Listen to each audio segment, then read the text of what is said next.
बीदर के सियासी गलियारों में आजकल एक चर्चा बहुत आम है कि डीसीसी प्रेसिडेंट आने वाला कौन होगा। गुज़िश्ता 10-12 सालों से जनाब बसवराज जायब साहब इस ओहदे पर फायज है और सुनने में आ रहा है कि अब उन्हें तब्दील किया जा रहा है और इसके लिए हमारे बीदर के इंचार्ज मिनिस्टर जनाब रहीम ईश्वर खंडे साहब हासनकर साहब का नाम पेश कर रहे हैं और उसके मुकाबिल हुमनाबाद के राजशेखर पाटिल साहब अरविंद अडली साहब का नाम पेश कर रहे हैं। हर कोई अपनी अपनी बात कह रहा है। मेरी समझ में ये बात नहीं आती कि ये जो माइनॉरिटी की मेजॉरिटी वाला इलाका है, यहाँ पर माइनॉरिटी की बात कौन करेगा, जबकि जब भी बात आती है, वोट देने की बात आती है, तो सबसे पहले माइनॉरिटीज याद आते हैं। और ये बात कोई ढकी छुपी नहीं है, बल्कि हकीकत है कि आज कर्नाटक में अगर कांग्रेस ने हुकूमत बनाई तो इसमें सबसे बड़ा रोल माइनॉरिटीज का रहा, क्योंकि इसके 80 से 88% वोट सिर्फ और सिर्फ कांग्रेस के हक में इस्तेमाल हुए। सिर्फ यही एक ऐसी कम्युनिटी है जो बीजेपी के खिलाफ अपनी वोटिंग करती है और हमेशा कांग्रेस प्रो रही है। लेकिन देखा जाता है कि जब भी किसी ओहदे के सरफराजी की बात आती है, उसके साम्राज्य के तकसीम की बात आती है, तो माइनॉरिटीज को अक्सर से नजरअंदाज कर दिया जाता है, जो कि एक बहुत ही गलत बात है। असेंबली इलेक्शन के बाद जब पार्लियामेंट के इलेक्शन आए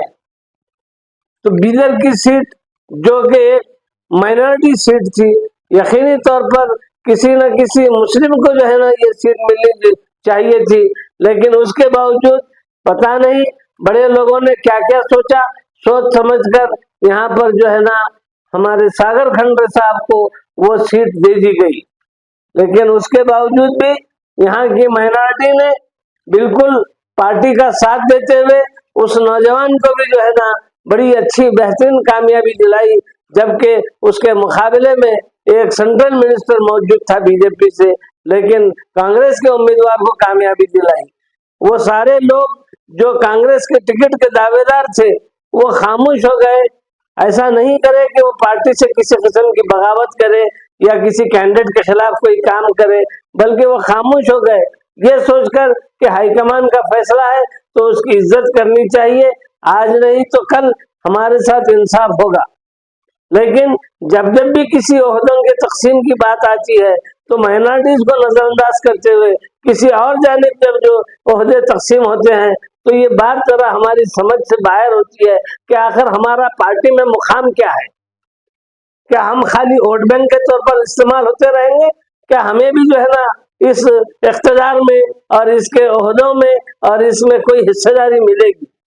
अगर हिस्सेदारी नहीं मिलती है, सिर्फ जो है ना हमको जो है ना वोट बैंक के तौर पर इस्तेमाल किया जाता है, तो फिर ये आखिर कब तक ऐसा ही चलता रहेगा। मैं उम्मीद करता हूँ कांग्रेस पार्टी के हाईकमान से, श्रीमान राजीव गांधी जी से, सोनिया गांधी मैडम साहबा से और सिद्धरामैया साहब से, डीके शिवकुमार साहब से और पार्टी के तमाम जिम्मेदारों से, सुरजेवाला साहब से इस बात की अपील करता हूँ कि बीदर के जो डिस्ट्रिक्ट प्रेसिडेंट का होता है वो किसी माइनॉरिटी को दिया जाए। खास तौर से वो लोग जो